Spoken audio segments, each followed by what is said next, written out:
Hello, everyone, and welcome to the next episode of As the Walker Turns. I am so pleased to be speaking today with Maggie Elway, and she's our Senior Vice President of Public Policy with an organization called Argentum. And as an industry professional, I am very aware of the benefits and purpose of Argentum. But Maggie, if you were just someone in the public looking for their mom or dad or loved one, what does Argentum do and the significance of them in our industry? Well, thanks for that question, Mandy, and thank you for this invitation. Really happy to be a part of this podcast. Honored. And that's the perfect question to start off with, because I know when I was looking for my mom and then later for my sister who has dementia, it can be incredibly complicated, the whole long-term care industry and different entities, and people interchange terms that are actually very different, from skilled nursing homes to independent living to assisted living to some memory care communities. So I think it might be best to really start off with who Argentum represents. And what we represent are the seniors and the caregivers who live in a communal setting, a community-based setting, known as senior living collectively. What that incorporates is independent living, and independent apartments and beautiful communities where your amenities are all kind of included. And then it can graduate to different levels of care, going to assisted living, and then there's oftentimes in the same buildings are memory care communities. So the purpose of why senior living was really created was to keep people living as independently with as much dignity as possible. It was kind of to keep people out of nursing homes, the skilled nursing care, for as long as possible. Skilled nursing care has an important part. They are a higher medical need. But if we can keep seniors active and thriving and living as independently, or with the assistance that they need in our assisted living communities, we can keep them out of that facility, and instead they can live in these beautiful communities. So for anyone who is thinking that they might need some help with their loved one, I would go out and I would start looking at communities. I would walk in and actually look at them. You can get a lot of great information online, and you could start to understand the different terminology. But it's always best to go in and see. And I'm very proud of who Argentum represents and the kind of the beautiful communities that really do all they can to help seniors thrive in these communities. Thanks, Maggie. That definitely gives some perspective on, how the industry came to be and just giving options for people, because, my first exposure to seniors was in a classic nursing home. I don't believe there was even assisted living back at that time. So I always think choice is best for the consumer at the end of the day. And yes, skilled nursing has an incredibly important role in the continuum of care. But you're right, it is for higher need, or, could be based on income issues as well. You're exactly right. And it really is about consumer choice. Nobody wants their loved one to be in a facility if they don't need to. And for so many out there, they think that may be the only option. And that's why they really need to look at our senior living communities. There's wonderful choices for seniors out there. Absolutely. So Maggie, since you look at things on a very macro level, nationally, I don't know, do you ever do anything internationally? I'm not sure. I know some of your operators operate internationally, but do you ever look at things in other countries? We do look at trends in different countries, which is very interesting. I think our senior living communities really pioneered the industry. But there's some other countries, some Northern European countries, that are doing amazing things in the world of memory and Alzheimer's care. We've got a lot of our current members. We only represent the United States. I'm an advocate, a lobbyist in Washington, D.C., but certainly a lot of our members are located in Canada as well. So there's basically, you're hitting on exactly the issue. that we all need to start thinking about, whether it's us as individual citizens or policymakers, and that is our country, the world's country. The world is aging incredibly rapidly, and I don't believe that we are preparing enough to be able to care for a rapidly aging population. We had that explosion of baby boomers, of course, and it's those baby boomers who are the ones that are going to really explode our healthcare needs, our just care needs, as well as our housing needs. And that's really something that I work for in Washington, D.C., is to help ensure that they understand the crisis. So for the first time in our country's history, in just a couple of years, by 2030, we're going to have more seniors than we will people under the age of 18. We've always considered ourselves a young country, and this is such a dramatic and rapid shift in the demographics of our country. Our concern is that policymakers are going to be looking at those big ticket items that they have to deal with, entitlement programs, Social Security, Medicare, Medicaid. We really need to figure out to be able to get the amount of caregivers that we'll need to help have the housing issues that we'll need to care for these individuals, to help really have the support. That's why I think that Mandy, what you do, what our industry does, is such an important component to help the nation deal with the aging crisis. We are predominantly a private pay model. But what we can do is offer care that seniors love. And we can talk about some of those high satisfaction rates, and by both residents and families in our communities. But we do so without putting a burden on a lot of the entitlement programs. We actually end up saving the federal government money. Why? Because when we can care for seniors in their vulnerable state, if we can provide them a safe and beautiful atmosphere where they can thrive, they can get the proper nutrition, we can focus on those social determinants of health, we can make sure that they're exercising, taking their medicine, controlling their chronic disease, we can prevent hospitalizations. And that's really where we're such a benefit to the federal government. And so that's my job in Washington, D.C., is really educate policymakers about how rapidly the country is aging, how our communities are such an important part of the long-term care continuum and solution to the aging crisis. We really want to make sure that they advance policies to help our communities and the seniors who live in them be able to develop properly with not overly intrusive and tough federal regulation, of course. Sure. So Maggie, since you spend a lot of time with politicians in Washington, D.C., and I'm sure you get feedback from families and residents all over the country, what are you seeing as the common misconceptions about senior living communities? And obviously you're there to advocate on our behalf, but what do people typically not understand or maybe misunderstanding about us? Yeah, it's that one's pretty easy. The biggest thing is people think we're nursing homes. They think we're a skilled nursing facility. And again, I want to make sure, people understand that there's a need to have those facilities, those medical facilities, skilled nursing facilities. But we are not facilities, purposely not facilities. We are communities with restaurant-like food options, with beautiful apartments, with activities for seniors, with abilities for them to continue to be productive, continue to add to society. And if we can do that, we can, really help them improve their quality of life and continue to really thrive in their senior years. That's what I'm really proud about in our communities. So really, the biggest thing that we have to educate policymakers who often use the terms interchangeably, as well as the media. If you're reading a newspaper article, they can go back and forth in the same article.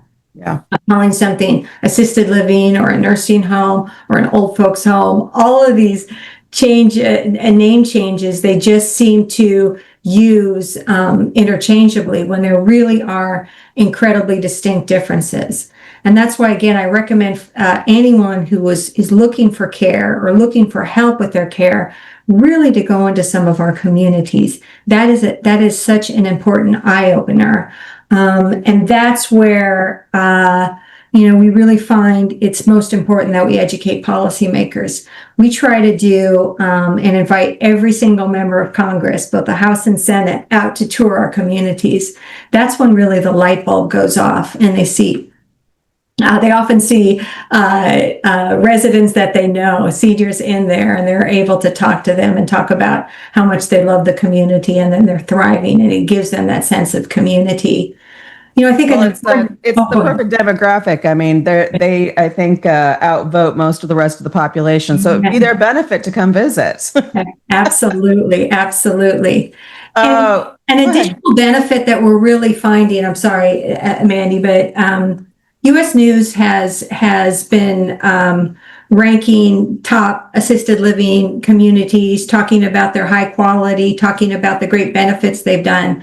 They've also done a recent series of reports on the importance of socialization for seniors. We learned a lot about that during COVID, right? And the Surgeon General of the last administration came out and said how detrimental the lack of socialization is for all different populations, from young people to seniors. But it's absolutely detrimental to seniors and can equate to smoking, a pack of cigarettes a day. It's crazy when you look at the negatives of that. And that is the beauty of the socialized and communal settings that we have, with built-in activities, with ways to engage seniors. It really does offer so much. And what the USA Today study found is that when seniors move into our communities, not only did their health improve, but their loneliness actually decreased significantly too, which adds to improved health as well. Yeah, and I certainly saw that with my mom when she moved into a community, living alone, and she's a very social person. As much as we tried to visit and have people there with her, she needed to have much more socialization than we could ever, provide her with people that just had similar interests. So I personally have seen it, in my own life, and certainly with many thousands of residents over my career.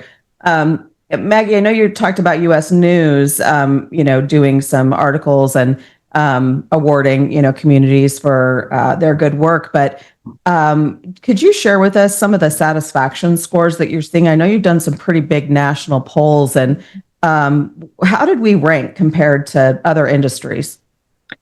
Pretty impressive. We also work with a group called Activated Insights. They do national polling data specifically on different types of long-term care. And what they found were satisfaction rates that were really through the roof. Over 90% of residents report satisfaction and high satisfaction in their communities. 85% of family members found high satisfaction and value for their communities. I think the interesting thing, to go back with what you're saying, Mandy, is that everybody wants their loved one to age where they want to age. But we all know, and we can see that social isolation, and if there's a bit of dementia, or if their home is not in a place where they can safely live, it doesn't make sense. And what we find predominantly, and what both U.S. News and Activated Insights found, was that the seniors that they spoke with, the residents who lived in the communities, all said they wish they had done this, moved in sooner. I shouldn't say all, the vast majority said they wish that they moved in to the community sooner, because they really found a sense of community, a sense on wellness, and were able to thrive. I just can't underscore the importance of and I'm right there with you. My mom lived across the country.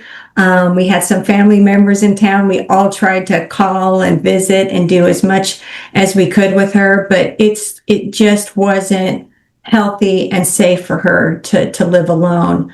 And once we moved her into a community, it's almost like there's a blossoming.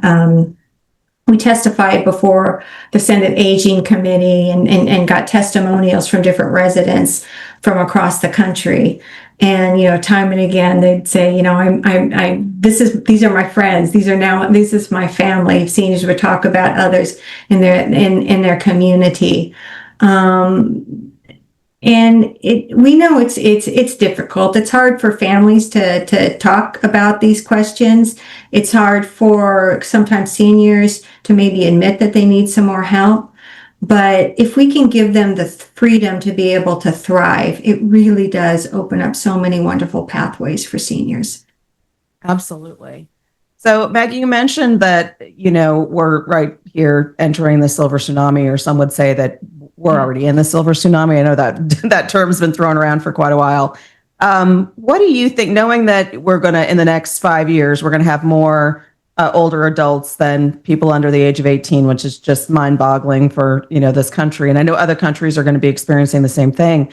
What do you think the next 5 to 10 years look like for this industry from Argentum's perspective? Well, the demographics are certainly there, but there's also a shortage of workforce needs and just communities. So you're right, that silver tsunami is hitting. They just upped these numbers, the U.S. Census from 10,000 seniors, 10,000 individuals turning 65 every day to 11,200 every single day. That many in this country are turning 65. 2/3 of the people who reach 65 or more are going to need some type of long-term care needs. And really what our concern is that, people aren't saving enough for their retirement needs, let alone their long-term care needs. It's complicated, and people often think that, well, I'll be on Medicare, and Medicare is going to take care of my long-term care needs. Right. Or my Social Security is going to cover my long-term care needs. It doesn't. Medicare does not cover long-term care at all unless it's for a specific short stay period after a hospitalization. Few people have long-term care insurance. So what we really need are policies immediately so we can help that silver tsunami prepare for these needs. And what I mean by that is to make long-term care insurance easier and more affordable and more user-friendly. We need to think about ways of incentivizing people to save for their long-term care needs. Or how about we grant them flexibility in what they're already doing? We are advancing policy to allow seniors, they're saving, everybody's saving for their children, maybe investing in 529 accounts. What if their kids didn't use it all? Or what if they decided to have different options? Wouldn't it be great if you had the flexibility to utilize that to pay for your long-term care needs?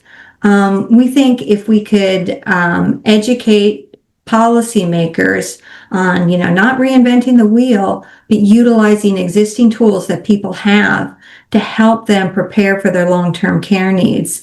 So we have really 3 different buckets we need to worry about. We need to worry about helping people pay for those long-term care needs.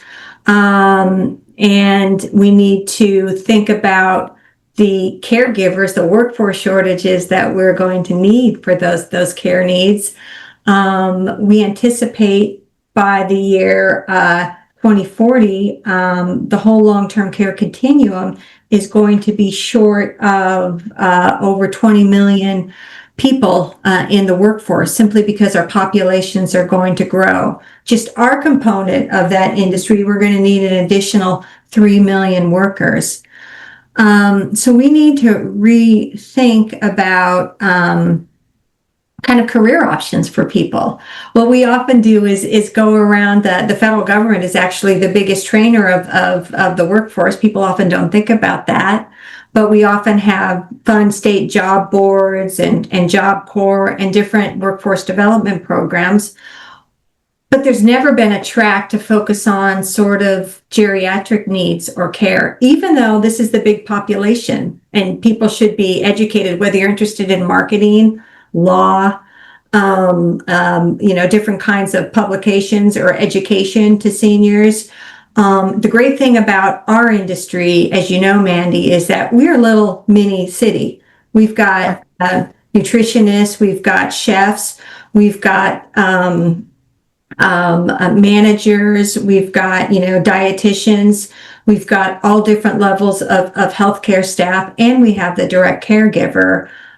So there's a whole host and growing industry. So I think to answer your question, if you look at the sheer numbers, our industry there's gonna be a lot of need for our industry. And again, you certainly have job security, right? As long as you do well, there's no shortage of opportunities in this industry.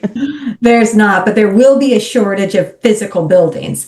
Oh, yeah, absolutely. That's another big issue. So we've got the finances to work at, people not saving enough, and then we've got the workforce, and then we actually are going to need, several 100,000 more of these individual apartments of these communities to really blossom to meet these seniors' needs. And one thing, and you know this, Mandy, that I love about our industry is that, again, we are not a facility.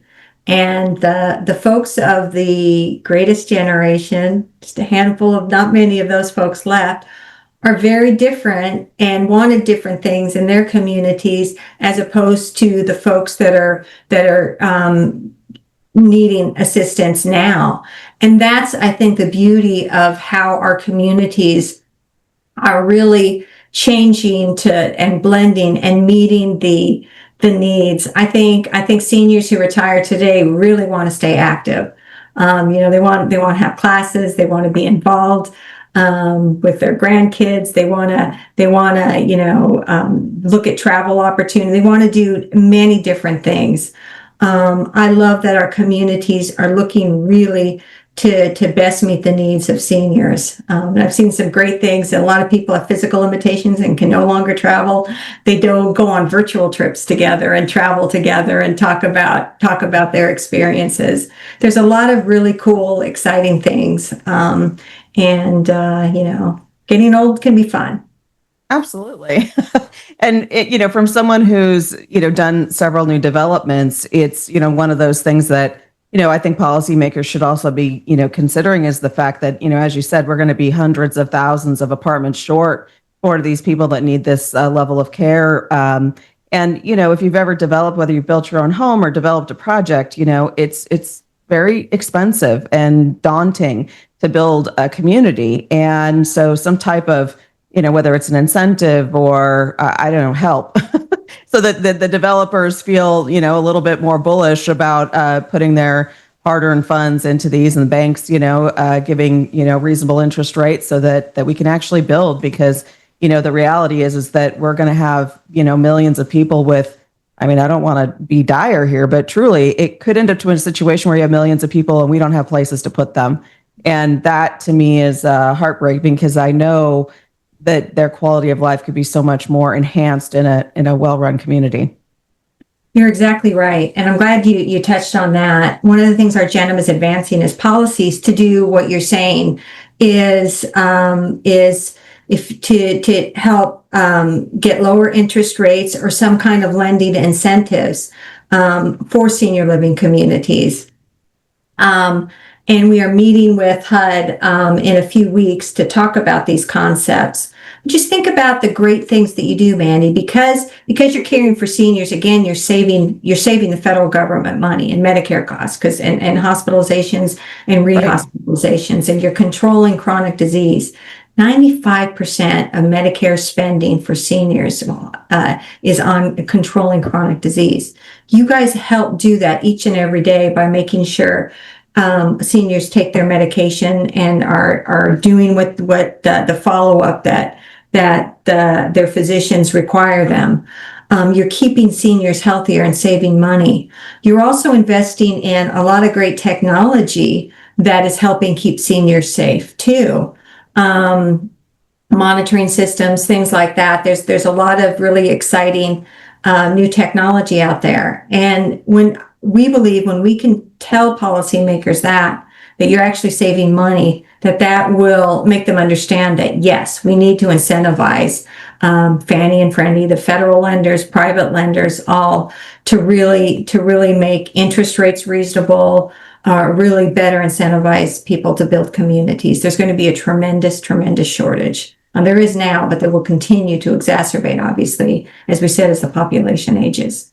Right. Absolutely. Well, these are all things that are really important to be thinking about if you have a loved one that's, maybe you're even, it took my mom about 18 months to, finally agree that this was the time to go. But if I'm looking, 3 years out or 5 years out, that just, quite frankly, you may not have as many options as you do today, just based on when and I think I was at a conference recently, Maggie, and they were talking about when World War II ended, a lot of the troops came home in 46 and 47. And then, the population just started to explode. And that's when we're going to start seeing peak, we call it occupancy, but peak basically, people in communities, right? And that's going to hit us in 2027, I think was the latest number. And we're already halfway through 25. So it's coming very quickly. So from my perspective, it's exciting to be able to provide that. But if you think that you've got, 5 years maybe to make that decision, the reality is you may not have that option. It's an excellent point. And, you just can't build something or refab a building and have it ready to go the next day. It's going to take time. So, as someone who's done this a few times, nothing finishes on time or on budget. So, and if you do, please call me. I'd love to talk to you. Well, Maggie, are there any other thoughts that you have that, again, if you're just searching for your loved one like you have before, what advice would you give for somebody who is, faced with this decision, and what are a couple things that you think that they should be aware of and look for? Oh, thank you for asking. It is start having the conversation with your loved one sooner rather than later. Mandy, you said it took about 18 months, and now I bet your mom loves it, and she did it sooner, just like so many other seniors. But they have to do it on their phone. Do not wait, and most people do. We did, for a negative event to happen and then be forced into it. What I would really recommend is just go in and visit. You're going to see the most wonderful caregivers. Go in and just watch the interaction between these caregivers. It is a true calling. There are so many angels out there, so many people with way more patience than I have. My sister's in a community that's a couple of miles from me, so I get to stop in all the time. And there's not a day goes by that says you guys have a lot of patience. But it's a lovely, beautiful place of community. I really think you need to see it, believe it. It is not a facility. And they really do everything they can to create a home. And that's, we talked about the polling data and the interviews they did with seniors. And that was the other takeaway, is that the vast majority said this is their home. If they weren't staying at a nursing care or they weren't in a hospital, they really felt that their apartment with their community, the folks that they lived with, that was their home. And I don't think you can really ask for more than that. No, I think that is the true definition of success. If someone has come to that place in their life and they feel confident and they feel safe and they feel that they have purpose and that is their home, I think job well done. Well, thank you, Maggie, for all of your insights. I encourage everyone to look at maybe Argentum's website if you want to dig a little bit more into the industry and things that we monitor, obviously, from an operations side very frequently. And thank you for all of your updates. It certainly keeps us well informed and on our toes. So Thank you again. And until next time. And thanks so much for joining us on As the Walker Turns. Take care. Mandy. Bye-bye. Bye.